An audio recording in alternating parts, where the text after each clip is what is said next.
1.000 millones de pacientes al año en todo el mundo, es decir, es una patología muy frecuente que en la práctica médica habitual van a ustedes a enfrentar. Por lo tanto, es necesario que eh, tengan unos conceptos bien claros sobre algunos aspectos semiológicos y fisiopatológicos. Bueno, ¿cómo se define? Primero veamos qué es el hábito intestinal normal. Por frecuencia sería la presentación de más de 3 evacuaciones a la semana y menos de 3 al día, ¿no? Normalmente la deposición normal tiene un peso aproximado menor a 200 gramos al día y el contenido líquido por contenido menos de 200 mililitros por día. Eso considerado normal.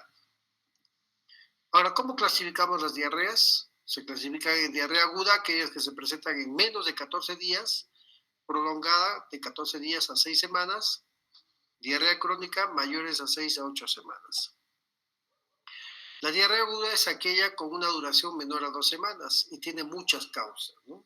Y es la más frecuente, ¿no? En la consulta diaria en emergencia, la consulta habitual. Es más, familiares suyos les van a llamar y les van a decir, algún miembro de la familia tiene un cuadro de diarrea agudo de reciente aparición, de ayer o antes de ayer, y estos van a poder definirse por un aumento en la frecuencia de las deposiciones, generalmente líquidas, y las causas son variadas, ¿no? Pueden ser infecciosas por bacterias, virus, protozoarios, hongos, pueden ser mixtas, es decir, un parásito y una bacteria simultáneamente, o intoxicaciones alimentarias, por ejemplo, la ingesta de hamburguesa, arroz, enlatados, alergia a ciertos alimentos, ¿no? Hay personas que genéticamente están predispuestas a la alergia alimentaria, los famosos FODMAPs. Ciertos medicamentos también pueden provocar diarrea aguda, como el uso de laxantes, como la lactulosa, el polietilenglicol.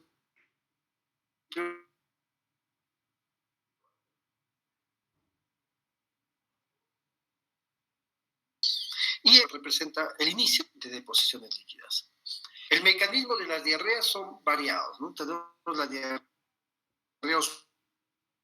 osmótica, causada por la presencia de solutos osmóticamente activos. ¿Qué características tienen? Responden al ayuno, es decir, una diarrea osmótica frente al ayuno mejora. ¿Y cuál es la brecha osmótica? Menos de 290 miliosmoles por kilo. Ejemplos tenemos de diarreas osmóticas: la mala absorción de hidratos de carbono, por ejemplo, la lactosa, fructosa, lactulosa, sorbitol, mannitol, fibra, magnesio, ¿no? Y el uso sobre todo de laxantes como el polietilenglicol. Otro tipo de diarrea, por ejemplo, tenemos la diarrea secretora, ¿no? Donde hay un transporte anormal de iones en las células epiteliales intestinales, ¿no? El ayuno en este caso no se resuelve, ¿ya? Ejemplos de diarrea secretoria tenemos las infecciones, ¿no? El uso de laxantes como la fenolftaleína, bisocodilo, cáscara sagrada, ¿no? La resección intestinal, el síndrome de intestino corto también puede dar una diarrea secretoria, la enfermedad inflamatoria intestinal, los ácidos biliares en pacientes colecistectomizados, por ejemplo, ¿no? Ácidos grasos, atrofia de vellosidades en pacientes con pancreatitis aguda crónica, tumores como el linfoma, adenoma velloso, el Zollinger-Ellison, el lipoma, el carcinoide, cáncer medular, tiroideo, glucoganoma, etc. Trastornos de la motilidad y otras exudativas, por ejemplo, ¿no? Otras causas de diarrea por grupos especiales tenemos las diarreas asociadas a antibióticos. Y esto puede ser pregunta de examen, ¿no? Si yo le puedo preguntar a un paciente de varón de 38 años que ha estado usando antibióticos de amplio espectro, ceftriaxona, clindamicina, etcétera, y debuta con cuadros de diarrea. Entonces, podría tratarse en el 20% de los casos, ¿no? Por uso de antibióticos de amplio espectro, una diarrea por Clostridium difficile, ¿no? Esto provoca la colitis pseudomembranosa. Subrayenlo así. La diarrea del viajero es común en nuestro medio. Los turistas europeos, japoneses, coreanos, surcoreanos, norteamericanos llegan al Perú, ingresan a cualquier restaurante y debutan con cuadros de diarrea, ¿no? 85% de origen bacteriano. Generalmente la Escherichia coli es la más frecuente. Algunas sexualmente transmitidas, por ejemplo, en pacientes con VIH, SIDA. En las guarderías también es común encontrar un brote de diarrea en todos los niños con Shigella, Giardia, Cryptosporidium, rotavirus, astrovirus y adenovirus. ¿Qué medicamentos se asocian a las diarreas? El uso de antibióticos, lo más frecuente, antineoplásicos, antiinflamatorios, ¿no? Antiarrítmicos, como la quinidina, antihipertensivos, como los beta-adrenérgicos, ¿no?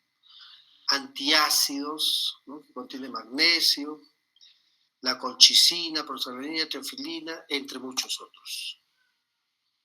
Para entender bien la fisiopatología de la diarrea, recordemos que la digestión y la absorción del aparato digestivo, ¿no?, sucede principalmente en el intestino delgado y el grueso.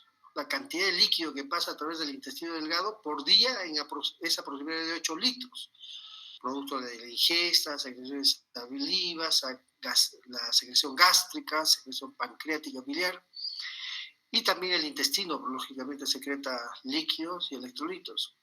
Y son absorbidos en promedio de 7 litros, ¿no?, quedando 1 litro con paso hacia el colon, ¿no?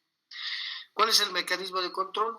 Dependiendo, ¿no?, del ácido gástrico, la formación de bilis, enzimas pancreáticas, secreción de moco, motilidad propulsora anterógrada, una cuestión clave en la formación de las diarreas, y la microbiota, la microflora, que es muy importante, ¿no? El ecosistema, el bioma que existe en el intestino, mantiene un equilibrio ante las infecciones, ¿no?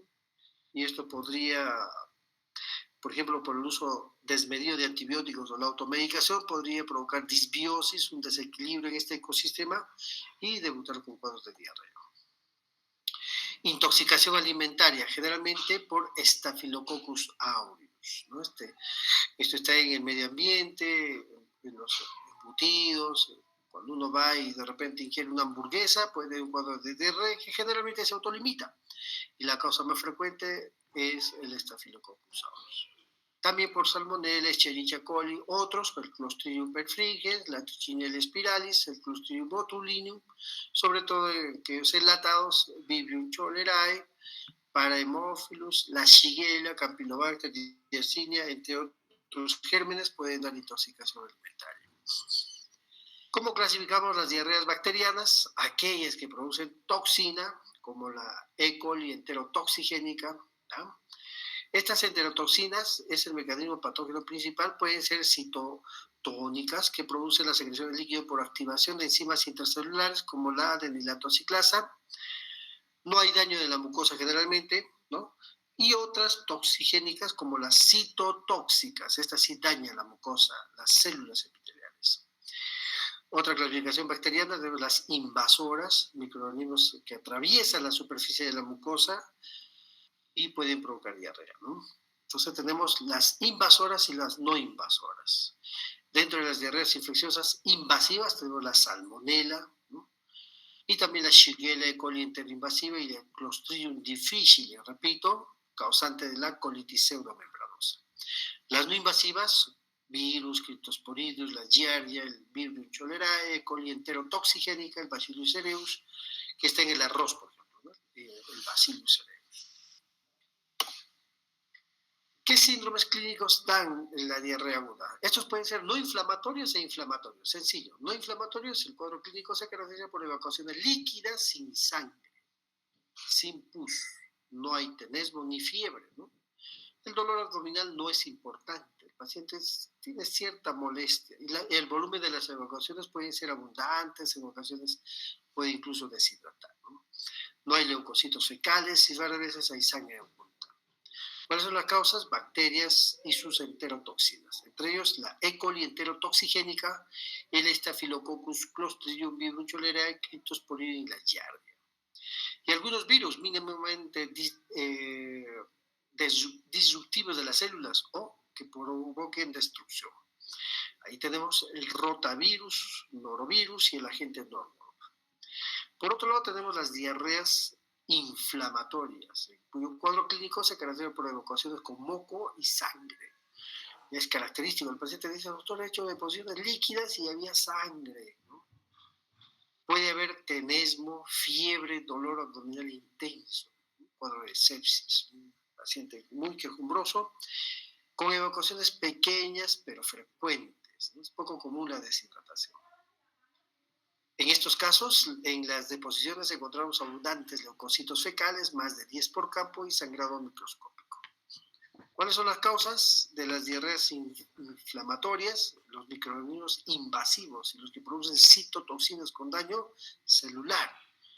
A la cabeza, la salmonella, Shigella, Campylobacter, seguido de la E. coli enteroinvasiva, Clostridium difficile, las amebas y la Yersinia. ¿Qué organismos y los síndromes que producen? Por ejemplo, tenemos ahí a la Giardia, el Cryptosporidium, la Isospora belli, Strongyloides, Virus Cholerae, Enterotoxigena E. coli, entre otros Norwalk, puede provocar síndromes de diarrea, ¿no? Diarrea con fiebre y demás, Salmonella Yersinia, con malestar general y fiebre, Campylobacter, Shigella, entamoeba, y el tenesmo en la gonorrea, herpes simple y citomegalovirus. En este cuadro podemos resumir todo lo que hemos mencionado: el microorganismo, por ejemplo, cuál es el vehículo, la incubación y la duración del tratamiento y laboratorio. Tengan presente que de aquí va a venir un 80% de las preguntas del cuadro de diarrea. Por ejemplo, el Staphylococcus aureus está en las carnes, en las cremas y en las papas y en los huevos. Cuando uno come una hamburguesa, pues está sujeto a tener diarrea por Staphylococcus aureus, ¿no? Yo les puedo preguntar, ¿no? Paciente joven de 18 años, luego de la ingesta de una hamburguesa, presenta fiebre, dolor, ya está, Staphylococcus aureus, lo más frecuente. Incubación de 1 a 6 y 24 a 48 horas. Tratamiento de soporte, nada más, se autolimita. Puede haber vómitos, ¿no? Y hay que hacer un análisis de las heces. En la salmonela está, por ejemplo, en la cáscara del huevo, lácteos, queso, jugo, frutas y algunos vegetales. Incuba entre 1 hasta 7 días. El tratamiento básicamente es con ciprofloxacino, 500 miligramos cada 12 horas, o norfloxacino, acitromicina, ¿no? Si en caso no resultara con el primero, y hay que en algunos casos hacer un cultivo de heces. Por otro lado tenemos la Escherichia coli, que está en el agua y alimentos contaminados con heces humanas. Incuba entre 3 a 7 días. El tratamiento con antibióticos es controversial. La historia natural es el 95% se resuelve en forma espontánea, ¿no? Se resuelve sola. Solo el 5% desarrolla síndrome hemolítico urémico. ¿Ah? El síndrome hemolítico urémico, frecuente en niños sobre todo, cuando usan antibióticos, destruyen a la E. coli y libera la toxina Shiga, que podría producir daño renal, entre otros. En este caso hay que hacer un coprocultivo. Clostridium botulinum, lo que les había mencionado anteriormente, está en los enlatados, ¿no? Yo le puedo poner el caso de un paciente de 28 años que luego de la ingesta de un enlatado presenta diarrea, la causa más frecuente, Clostridium botulinum, ¿no? También está en alimentos fermentados en casa, papas almacenadas en aluminio, entre otros. La incubación varía desde días hasta meses, ¿no? Cuadro clínico: vómitos, diarrea, visión borrosa, diplopía, disfagia, debilidad muscular. Tratamiento: soporte. ¿Cuál es el laboratorio? Hay que pedir un cultivo de heces en sangre y también, ¿no? Prever que evite estos alimentos enlatados, sobre todo. Vibrio cholerae está en el agua, mariscos, pescados contaminados. Incuba entre 1 día hasta 7 días.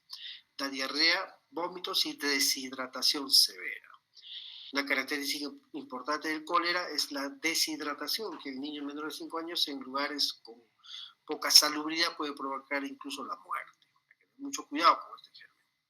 ¿Qué le daríamos? Ciprofloxacino, norfloxacino, a dosis de 500, 400 respectivamente cada 12 horas, doxiciclina, 300 dosis única, entre otros, ¿no? Eritromicina, ampicilina. Hay que cultivar las heces. Otro microorganismo muy importante es el Norwalk. ¿Cuál es el vehículo? Mariscos mal cocidos, contaminados por trabajadores infectados, ensaladas, helados, frutas y galletas. Incuba entre 24 a 60 horas y clínicamente igual, da náuseas, vómitos, diarrea, fiebre en algunas ocasiones. Solamente hay que tratamiento de apoyo y en el laboratorio suele haber polimorfo nuclear en las heces y en un cultivo. El rotavirus suele estar en cualquier alimento contaminado. Este es un virus que da vómitos, diarrea, fiebre y se presenta sobre todo en niños y en ancianos. ¿Ah? Manejo de soporte y algunos estudios de inmunoensayo. ¿Cuál es el algoritmo para diagnóstico y tratamiento de una diarrea infecciosa? Primero, la clínica. Fiebre con una enfermedad sistémica, mal estado general, hiporexia, tenesmo, diarrea con hemorragia, ¿no? Pasadas las 2 semanas suele haber hasta deshidratación. Si no, el tratamiento es sintomático, ¿no? En algunas circunstancias especiales, con brotes del viajero, en homosexualidad, huéspedes inmunocompetentes, antibióticos de uso de amplio espectro, etcétera, ¿no? Se debe manejar específicamente para cada uno de ellos. Pero sí, en la muestra fecal, ¿no? Es evidente, polimorfo nuclear, por ejemplo, pensemos que puede ser Shigella, Campylobacter, E. coli, Yersinia salmonella, Clostridium difficile. Si no hay polimorfos nucleares, hay que hacer un cultivo para determinar cuál es el germen y darle un tratamiento específico. Si la muestra de heces o en el parasitológico salen parásitos, tratamiento específico. ¿Por qué es importante las diarreas agudas? Porque puede tener deshidratación y esta es la causa más frecuente de muerte. Es decir, la diarrea sí no mata, pero sí la deshidratación. Por eso es importante semiológicamente identificar los signos propios de una deshidratación. Esta puede ser leve, cuando hay una pérdida de 3 a 5% de la volemia, moderada de 6 a 10, severa cuando es más de 15. ¿Qué podemos encontrar? En el estado neurológico puede estar alerta en una leve, irritable, hasta soporoso y letárgico en cuadro severo. Los ojos suelen estar hundidos, las fontanelas en pequeñitos, en recién nacidos suelen estar hipotensos, las mucosas secas, labios secos, suele haber escasez de lágrimas o estas pueden estar ausentes. Es decir, el niño puede estar llorando sin lágrimas, es muy peligroso. La turgencia de la piel suele ser lenta, muy lenta, en ocasiones con llenado capilar que puede ir incrementando de menos de 2 en leve hasta más de 4 en la severa. La diuresis. Si el paciente está con diarrea, suele no ir al baño y no haber diuresis. En cuestiones severas, ausente y disminuida en caso moderado. La presión arterial sistólica puede llegar a hipotensarse el paciente. Cuando hay una deshidratación severa, puede tener shock hipo, volémico con hipotensión y taquicardia. Muy bien, las diarreas suelen ser infecciosas y no infecciosas, ¿no? ¿Qué otros tipos de diarrea tenemos? Fisiopatológicamente hablando, tenían la diarrea osmótica, la secretoria y la colerética. ¿Qué sucede con el ayuno? Ante una diarrea osmótica, mejora la diarrea. Cuando está en ayuno, es decir, no come nada, mejora la diarrea. En la secretoria no se modifica y en la colerética en ocasiones sí, en ocasiones no. Como está el sodio, menos de 40, más de 50, ¿no? Respectivamente para la osmótica y la secretoria, y la osmolaridad suele ser mayor a 300 o menor a 300, disminuye la secretora, ¿no? Menos osmolaridad. El pH suele alcalinizarse, más de 7 en la colerética, 6 a 7 en la secretoria y menos de 5,5 ácida en la osmótica. Entonces, de la aguda pasamos a la crónica, aquella diarrea que es causada generalmente por causas no infecciosas en su mayoría. La diarrea crónica supera los 30 días de cuadros de diarrea. Se debe a una alteración en el transporte de líquido y electrolitos a través de la mucosa intestinal. Clínicamente se caracteriza por ser muy voluminosas, acuosas, usualmente indoloras y persistentes a pesar del ayuno. ¿Y cuáles son las causas más frecuentes? Suele suceder el uso de medicamentos, una resección intestinal por cualquier razón, ¿no? Un intestino corto, enfermedades de la mucosa, fístulas enterocolónicas, algunas patologías hormonales como la secreción del péptido intestinal absortivo en el bipoma, defectos congénitos de la absorción de los carbohidratos, entre otros. Por ejemplo, ¿qué diarrea crónica secretoria podríamos mencionar en los medicamentos? Los efectos adversos de los fármacos y productos que se ingieren en forma crónica. Dentro de ellos el uso de laxantes, ¿no? Como el zen, cáscara sagrada, bisacodilo, el aceite de ricino. El consumo de alcohol a largo plazo. Si no, vean ustedes a los pacientes alcohólicos, van al baño a cada rato y tienen una diarrea crónica. Es de tipo secretorio. Por cualquier motivo, el paciente por obstrucción intestinal es operado y tiene resección intestinal. Sufre un síndrome de colon corto, ¿no? Se producen diarreas secretorias al disminuir la superficie necesaria para la absorción de líquidos y electrolitos secretorios. Las hormonas, hemos mencionado algunos secretagogos potentes como la serotonina, histamina, prostaglandinas y el péptido intestinal absortivo. La producción anormal de hormonas se relaciona con tumor carcinoide, lipoma, cáncer de médula, tiroides, mastocitosis, gastrinoma y adenoma velloso colorectal. Y dentro de la diarrea osmótica crónica, por ejemplo, tenemos la diarrea que aparece al ingerir solutos osmóticamente activos y poco absorbibles, que atraen líquidos hacia la luz intestinal. Una característica de la diarrea es que desaparece con el ayuno o al interrumpir la ingestión del producto nocivo. También tenemos, por ejemplo, el uso de laxantes osmóticos, mala absorción de carbohidratos, causas inflamatorias, inmunodeficiencia primaria y secundaria, las gastroenteritis eosinofílicas, entre otros. ¿Cómo hago el diagnóstico de una diarrea crónica? Primero, una buena historia clínica, ¿no? Veo la anamnesis, filiación, signos y síntomas, qué características tiene, antecedentes de importancia, posoperado del intestino, hago un buen examen físico y pido examen de laboratorio. Dentro de ellos puedo ver que se trata de un síndrome de mala absorción, por ejemplo, aquel conjunto de manifestaciones clínicas derivadas de la absorción defectuosa de los nutrientes. Hay muchos pacientes que vienen con diarrea y esteatorrea, es decir, heces grasosas que van flotando en el water, ¿no? Distensión abdominal, cambios del hábito defecatorio, manifestaciones extraintestinales con anemia, malnutrición, osteoporosis, dismenorrea, entre otros. Hay que buscar una enfermedad de base en ocasiones.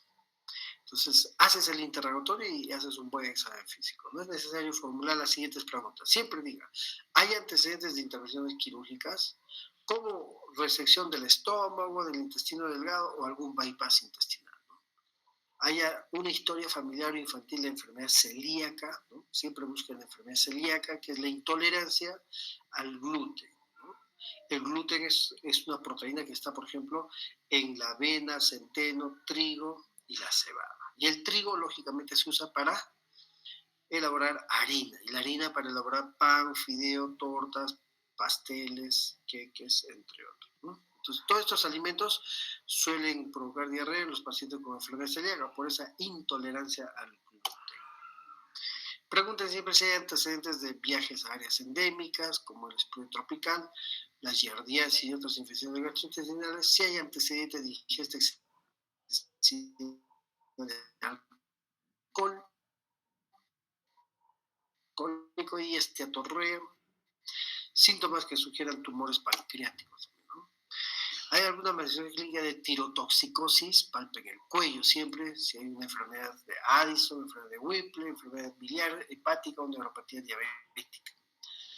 En pacientes que ingieren una dieta con alto contenido de hidratos de carbono, con absorción deficiente, edulcorantes de tipo sorbitol, fructosa o sustitutivos grasos, o una dieta no balanceada que podría conducir a una desnutrición. ¿No?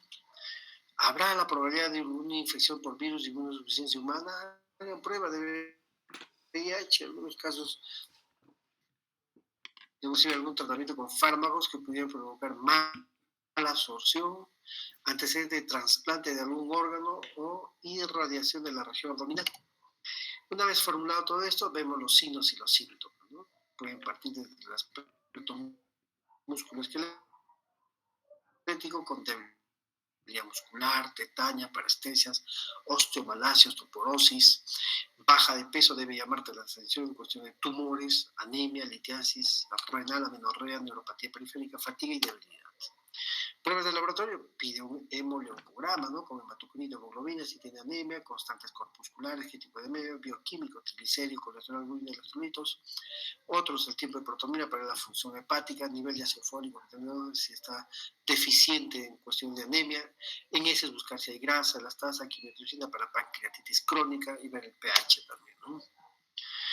La endoscopía nos permite una visión directa de la mucosa del intestino delgado. Ahí pueden observar puntos blancos en el duodeno, ¿no? Un patrón en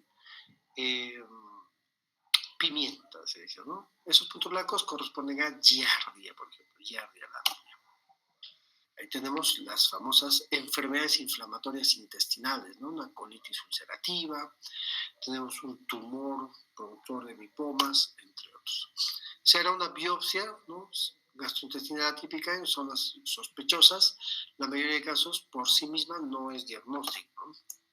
Otras pruebas, tenemos la prueba de Schilling, se realiza para determinar la causa de la absorción cobalamina. La absorción por cobalamina precisa de múltiples etapas.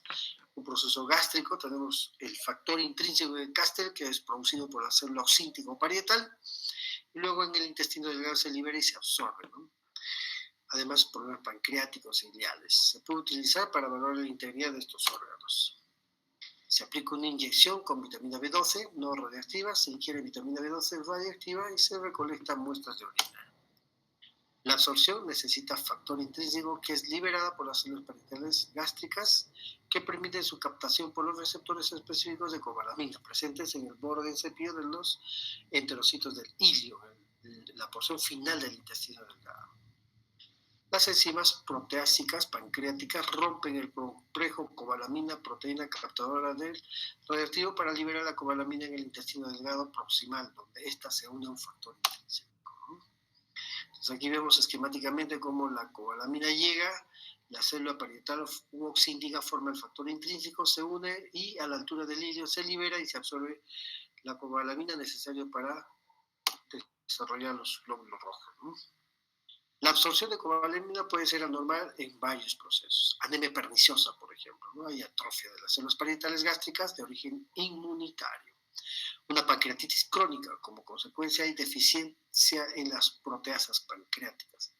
Una cloridia o ausencia de factor intrínseco. Un síndrome de proliferación bacteriana, por ejemplo, habitualmente secundaria a una éstasis del intestino delgado que produce déficit de cobalamina por una mayor utilización de esta por las bacterias. Una disfunción iliar como consecuencia de inflamación o resección del intestino delgado en su segmento iliar. Otras pruebas, tenemos la prueba urinaria de la decilosa. ¿Qué hace? Permite valorar la función de la mucosa del intestino delgado proximal. La decilosa es una pentosa absorbida casi exclusivamente por el intestino delgado. Suele realizarse administrando 25 gramos de la misma y recolectando la orina durante 5 horas. Es anormal, con una excreción menor a 4.5 gramos, refleja la presencia de una enfermedad de la mucosa del duodeno y del yeyuno. Entonces ahí se toma la muestra, se recoge una muestra de orina, la decilosa se mide los niveles de este. También los estudios imagenológicos son muy importantes, como un tránsito intestinal. Ahí vemos el colon, el intestino delgado. En el tránsito intestinal puede hallarse, ¿no?, una enfermedad de Crohn, una enteritis por radiación celíaca, etc. Anormalidades focales o difusas, ¿no?, con divertículos, hipomovilidad intestinal, dilataciones, fístulas, tumores, entre otros. La tomografía nos permite evaluar lesiones intestinales focales con engrosamiento de la pared del intestino, como la enfermedad de Crohn, tumores neuroendocrinos o de la vía biliar o de la ampolla de Batten. La resonancia magnética nos permite evaluar una enfermedad de Crohn, enfermedad celíaca, linfomas, entre muchos otros tumores. Otros estudios, la radiografía de abdomen, la CPE, la ultrasonografía endoscópica para ver patología propia de la vía biliar.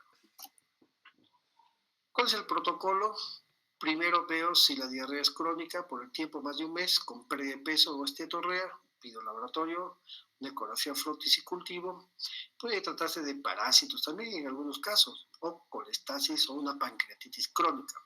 Si no hay diagnóstico, signos inflamatorios ausentes o con signos inflamatorios presentes, hago una ileoscopía o con biopsia y determino si se trata de una colitis o una enfermedad de Crohn, entre otros. Si hay signos de inflamación ausentes, le pido una prueba de test de silosa para determinar si hay mala absorción. Ahí hago una endoscopía para tomar biopsias del intestino delgado y una tomografía, ¿no? Si es normal, cuantifico la grasa fecal. Si hay mala absorción, hay que hacer una CEPRE para ver la vía biliar, una ecoendoscopía y elastasa fecal. Si es normal, test del aliento, lactosa y glucólica y dosaje de algunas hormonas. ¿Qué otras enfermedades específicas pueden dar diarrea crónica? Tenemos el sprue celíaco, por ejemplo, causado comúnmente en sujetos de raza blanca, particularmente en los que tienen ascendencia europea. La etiología es desconocida, aunque los factores ambientales, genéticos y inmunitarios son importantes.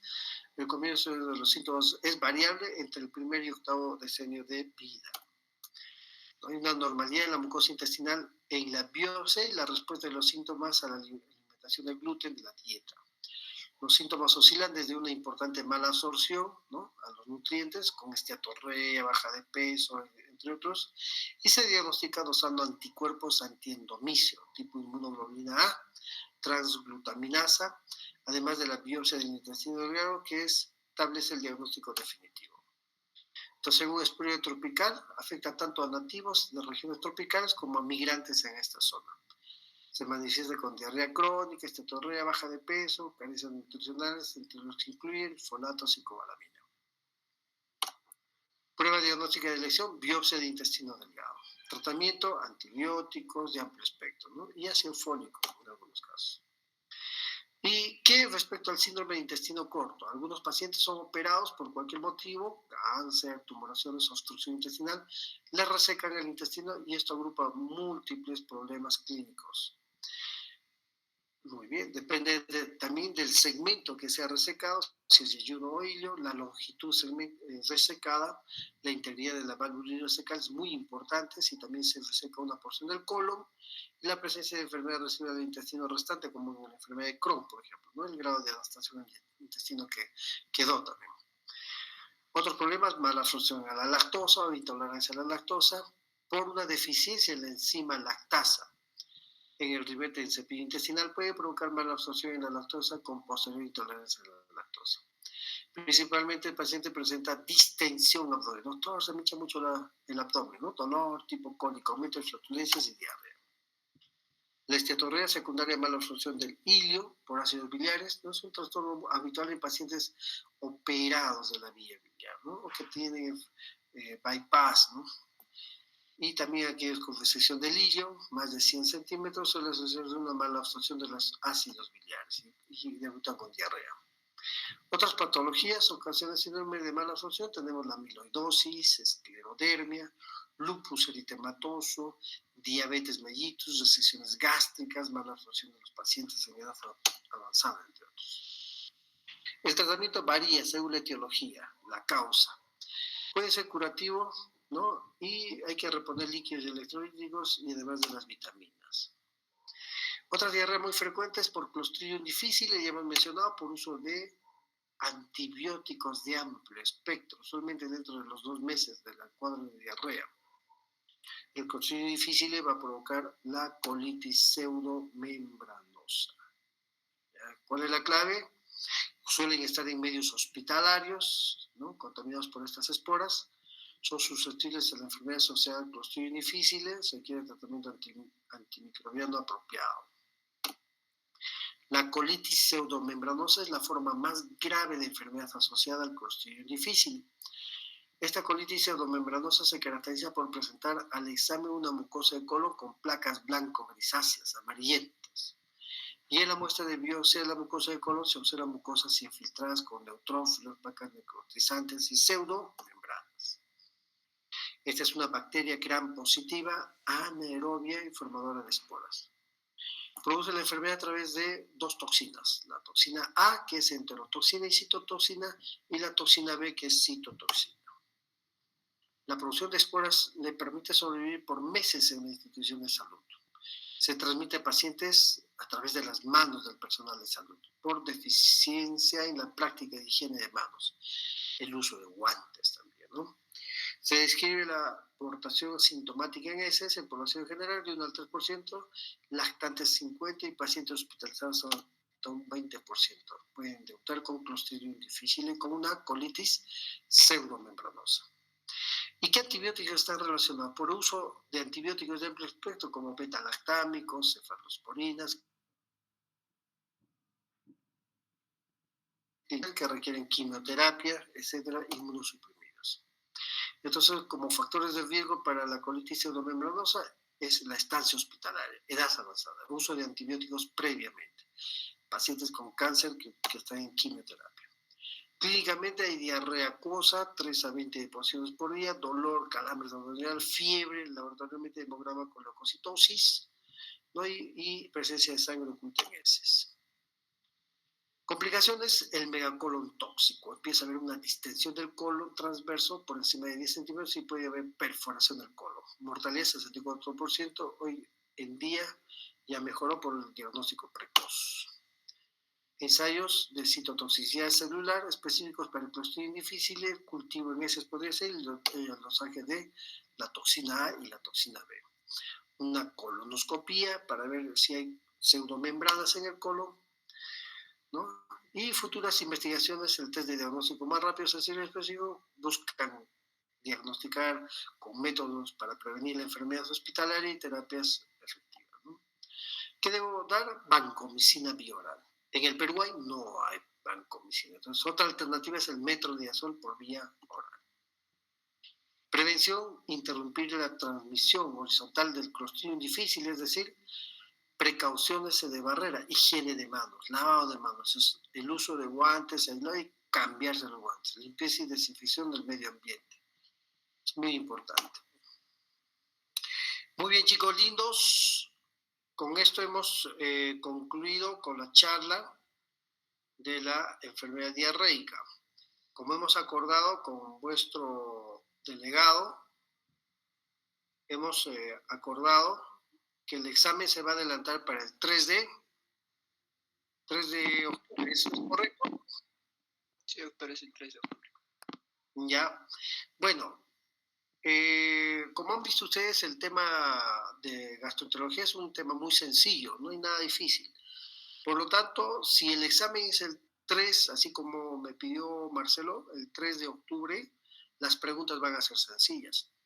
Si por cualquier motivo deciden suspender el examen para el 10 o para cualquier fecha diferente al 3, entonces vamos a cambiar la prueba sencilla por una prueba de moderada complejidad. Y si aún así postergan el examen para otra fecha, ya pues un examen más difícil, ¿no?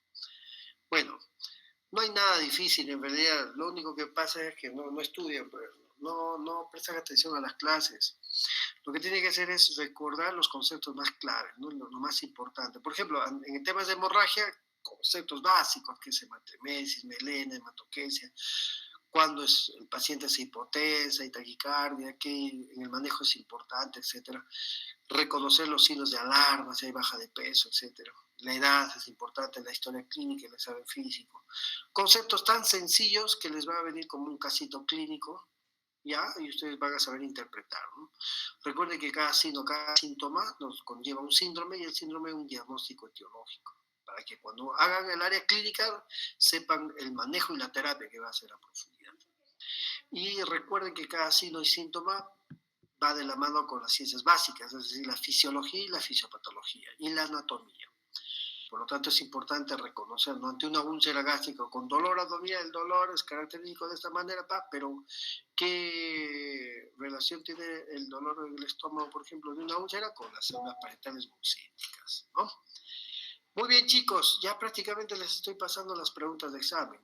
Y en cada clase teórica he llamado lista, ¿no? Entonces, tienen derecho de aprobar los alumnos que asisten a teoría. Los que no asisten a teoría porque, no sé, se les cruzan los cursos o tienen este compromiso, un cumpleaños, o va a dar a luz su gatito, cualquier motivo, pues tendrán que justificar en su momento, ¿ya? Y solo tiene reclamo para impugnar alguna pregunta del alumno que asiste a teoría, ¿ya? Por lo tanto, yo tengo ya mi archivo de asistencias, ¿no? Y las intervenciones. Hay alumnos que han intervenido muy bien y tienen un puntito en el teórico, ¿no? Cosa que si sacan un 0,4 ya tienen un 0,5. O alumnitos que han respondido bien a los cuestionarios, ¿no? Que valen 2 puntos en el teórico. Algunos tienen un puntito y algunos brillantemente tienen 2. Como han sido dos pasitos, ya tienen hasta 4.